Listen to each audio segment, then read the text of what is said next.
నేను మళ్ళీ చెప్తా ఉన్నా, కాంగ్రెస్ బీఆర్ఎస్ రెండు కూడా చాలాసార్లు చెప్పినా, ఇప్పుడు కూడా చెప్తున్నా, వీణా వాణిలాగా వీళ్ళిద్దరి మధ్యలో విడదీయరాని బంధం ఉంది. వాళ్ళిద్దరూ నానానికి ఒకరు బొమ్మ అయితే ఇంకొకరు బొరుసు. We cannot separate them. ఇద్దరి ఐడియాలు ఒకటే రకంగా ఉంటాయి, ఇద్దరి పాలసీలు ఒకటే రకంగా ఉంటాయి, ఇద్దరి మాటలు ఒకటే రకంగా ఉంటాయి. ఇద్దరికి సమదూరంగా ఉన్నటువంటి బీజేపీని ఈయన ఏమంటుండు, కాంగ్రెస్ బీజేపీ కుమ్ముక్కు కాలేదని నిరూపించుకోవాలని కేటీఆర్ మమ్మల్ని అడుగుతున్నాడు. ఇంతకంటే దారుణం ఏముంటుంది? చాలా సందర్భాల లోపల మేము చాలా స్పష్టంగా చెప్పినాం, కాంగ్రెస్ టీఆర్ఎస్ రెండు కూడా వేరు వేరుగా ఉన్నాయి, భిన్నంగా ఉన్నాయి. ఇద్దరు సిద్ధాంతాలు కూడా ఒకటే. టీఆర్ఎస్ అధికారంలో ఉన్న 10 ఏళ్ళు అదే ఎంఐఎం పార్టీతో అండగాగింది. అదే ఎంఐఎం పార్టీకి అసెంబ్లీలో విపరీతమైన ప్రయారిటీ ఇచ్చింది. ఒక దశలో ఎంఐఎం పార్టీనే ప్రతిపక్ష పార్టీగా చేయాలని చూసిరు మీరు. 7 ఎమ్మెల్యేలు ఉన్న వాళ్ళకి గంట మాట్లాడేందుకు అవకాశం ఇద్దరు, 3 ఎమ్మెల్యేలు ఉన్న మాకు 3 నిమిషాలు కూడా ఇవ్వకపోతురు. మీరు కూడా అప్పుడు అక్బరుద్దీన్ గారు మీరు అనుమతిస్తే మాట్లాడతామని మీరు చెబుతురు. ఇప్పుడున్న ముఖ్యమంత్రి కూడా అదే చెప్తున్నాడు.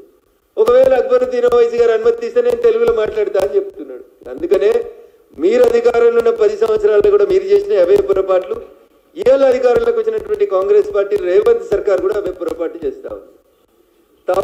తప్పని విమర్శించడంలో, అధికారంలో ఉన్నటువంటి ప్రభుత్వాన్ని విమర్శించడంలో మాకు ఎట్లాంటి ఇబ్బంది లేదు. ప్రజల గొంతుకగా నిలబడతాం, ప్రజా సమస్యల పట్ల బరాబరి మాట్లాడతాం. మీకు నచ్చిందా నచ్చలేదా నాకు సంబంధం లేనటువంటి విషయం. ఇలా తెలంగాణ ప్రజలు ఆలోచించాలని కోరుకుంటున్నాం. GO 311 పరిధిని ఎత్తేసి దాన్ని కాంక్రీట్ జంగల్గా మరో భాగ్యనగరాన్ని ఆక్సిజన్కి దూరంగా చేసేటువంటి కుట్ర చేసినటువంటి టీఆర్ఎస్కి ఇవాళ 400 ఎకరాల గురించి మాట్లాడడాన్ని నేను తప్పుపడతలేను. కానీ నీ వీపు నీకు ఎందుకు కనబడతలేదు కేటీఆర్ అని అడుగుతున్నా. నీ వీపు నువ్వు చూసుకోక, నువ్వు 10 ఏళ్లలో చేసిన తప్పుల్ని నువ్వు చూసుకోక, మోడీ మాట్లాడింది బూటకం కాకపోతే చర్యలు తీసుకోండి. మోడీ తన చిత్తశుద్ధిని నిరూపించుకోవాలి. పెద్ద పెద్ద పదాలు ఎందుకు కేటీఆర్ గారు? మేము కూడా అనొచ్చు కదా మరి. ఈ రాష్ట్రంలో ఉన్న కాంగ్రెస్ గురించి మాట్లాడుండ్రు, ఢిల్లీ గురించి ఎందుకు మాట్లాడుతున్నారు? ఢిల్లీకి మీకు ఏం సంబంధం? మీకు ఒక ఎంపీ కూడా ఇవ్వకుండా మిమ్మల్ని సున్నాకు పరిమితం చేసిరు కదా ప్రజలు. మీరెందుకు మోడీ గారి గురించి మాట్లాడుతున్నారు? పొద్దున్న లేస్తే మోడీ గారి నామజపం లేకుండా మీరు ఒక రోజైనా ఏమన్నా మాట్లాడుతుర్రా? మీరు కానీ మీ ప్రెస్ మీట్లలో కానీ మీ ఎక్స్ పోస్టులలో కానీ మీరు మోడీ గారి గురించి మాట్లాడచ్చు, మేము కేటీఆర్ గురించి టీఆర్ఎస్ గురించి మాట్లాడొద్దా? మేము మాట్లాడిందంటే తప్పుంటే చెప్పుండ్రి. GO 311 ఎత్తేయలేదా మీరు? నేను మళ్ళీ అడుగుతున్నా, మీకు ఫామ్ హౌస్ GO 311 లేదా కేటీఆర్ గారు?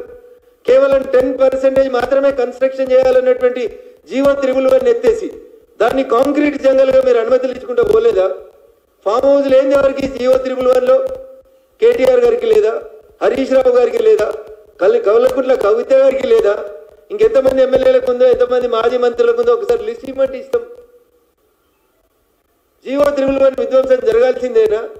పర్యావరణ సమతుల్యత నాశనం కావాల్సిందేనా? 400 ఎకరాల గురించి సుప్రీంకోర్టు మాట్లాడుతుంది, మేము మాట్లాడతాం. మీకేం సంబంధం ఉంది? మీరెందుకు మా మీద మాట్లాడుతూ ఉన్నారు? బీజేపీకి మాట్లాడే హక్కు లేదనేటువంటి నైతిక హక్కు కాంగ్రెస్కి టీఆర్ఎస్కి ఎక్కడ ఉండదు? We are fighting for the cause, we are fighting for the people.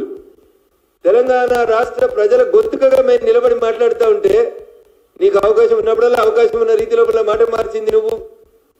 Telangana సమాజానికి జరగకూడని నష్టమంతా జరిగింది 10 ఏళ్లలోనే. మీరే మున్సిపల్ మంత్రి కదా కేటీఆర్ గారు. నేను ఒక సూటి ప్రశ్న అడుగుతా. స్ట్రాటజిక్ రోడ్ డెవలప్మెంట్ ప్లాన్లు ఉన్నటువంటి ప్రాంతాలలో రింగ్ రోడ్కి ఎక్కేటువంటి సర్కిల్ కాడ 50 ఫ్లోర్ల పర్మిషన్ ఇచ్చారు మీరు. ఎట్లా ఇచ్చారు కేటీఆర్ గారు? ఏం లేదా దాని వెనకాల మతలం? రింగ్ రోడ్ ఎక్కే దగ్గర నానక్రామ్ కూడా చౌరస్తాలో రింగ్ రోడ్ సర్కిల్ కాడ పైకి ఎక్కే దగ్గర లెఫ్ట్కి 50 ఫ్లోర్లు, రైట్కి 50 ఫ్లోర్లు పర్మిషన్ ఇచ్చారు మీరు మున్సిపల్ శాఖ మంత్రిగా. మీరు అనుమతించిన హైరైజ్ టవర్లలో ఎక్కడైనా 10 చెట్లు పెట్టింది చూపెట్టారు మీరు. మీరు ఎక్కడ కాపాడారు పర్యావరణాన్ని? సో కాబట్టి నోటితోటి నవ్వి నొసలితోటి ఎగిరించేటువంటి కార్యక్రమాన్ని కేటీఆర్ గారు మారుకోవాలి. భారతీయ జనతా పార్టీ మీద, నరేంద్ర మోడీ గారి మీద మీరు ఇట్లే మాట్లాడితే మేము తప్పకుండా దానికి జవాబు చెప్తాం. మీకు ఇబ్బంది అనిపిస్తే మేమేం చేయలేము. రఘునందన్ రేవంత్ని కాపాడుతా ఉన్నాడు, రఘునందన్ రేవంత్ని కాపాడాడు, కేటీఆర్ని కాపాడాడు. రఘునందన్ రేవంత్కి ఎంత దూరమో కేటీఆర్ కూడా అంతే దూరం ఉంటాడు.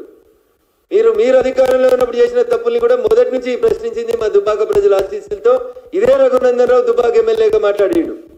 నేనే కదా ఎమ్మెల్యేగా మొట్టమొదటిసారిగా అసెంబ్లీకి అడుగుపెట్టిన రోజు మీకు మీ నాన్న ఆ రోజు ముఖ్యమంత్రికి గుర్తు చేసింది, జై జై హే తెలంగాణ. తెలంగాణ జననీ జయకేతనం ఎందుకు తెలంగాణ జాతీయ గీతంగా తెలంగాణ రాష్ట్ర గీతంగా ప్రకటించలేకపోయినని అసెంబ్లీలో మొట్టమొదటి రోజు అడిగింది ఎవరు? రఘునందన, కేటీఆర్.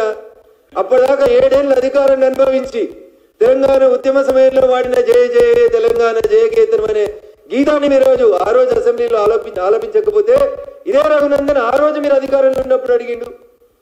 ఇదే రఘునందన్ ఇలా రేవంత్ కూడా చెప్పిండు 400 ఎకరాల హెచ్సియు భూముల విషయంలో మీరు తప్పు చేస్తున్నారని. అందుకనే మేము పోయినాం, అడ్డుకున్నాం, ఆపినాం. దానికి పొద్దున్న లేస్తే భారతీయ జనతా పార్టీ ఎంపీలు ఎవరో ఉన్నారు, 10 సార్లు అడిగినాం మేము. అందరు ఎంపీలు అడిగారు, దమ్ముంటే నీకు చేతనైతే ఎంపీ పేరు బయట పెట్టమని. ఈరోజు దాకా లేదు. మళ్ళీ వారం చెప్తా, మళ్ళీ ప్రెస్ మీట్లో చెప్తాను, మీరే దాటేస్తా ఉన్నారు. అందుకని మీరు మమ్మల్ని ఏ రకంగానైతే విమర్శించి బదనాం చేయాలనుకుంటున్నారో జనంలో, దాన్ని ఖచ్చితంగా భారతీయ జనతా పార్టీ నుంచి సమాధానం వస్తుంది. వినే ఓపిక శక్తి ఆ భగవంతుడు మీకు ఇవ్వాలని కోరుకుంటా ఉన్నా. ఎందుకంటే భగవద్గీతలో చెప్పినారు, ఇవ్వాలనే దాన్ని యునెస్కో గుర్తింపు వచ్చింది. ఒకసారి చదువుకో కేటీఆర్ గారు. చెప్పినా కదా మధ్యలో ఎప్పుడు చెప్పిండు, ఏమైతుంది జైలుకోతే యోగా చేస్తా, వాకింగ్ చేస్తా, పుస్తకాలు చదువుకుంటా. యునెస్కో గుర్తింపించింది భగవద్గీత. ఇంతకాలం చెప్తావు కదా నాస్తికుని, నేను చదువుకున్నాను. ఇవాళ చదువుకో, ఇప్పటి నుంచి చదవడం ప్రాక్టీస్ చేయి.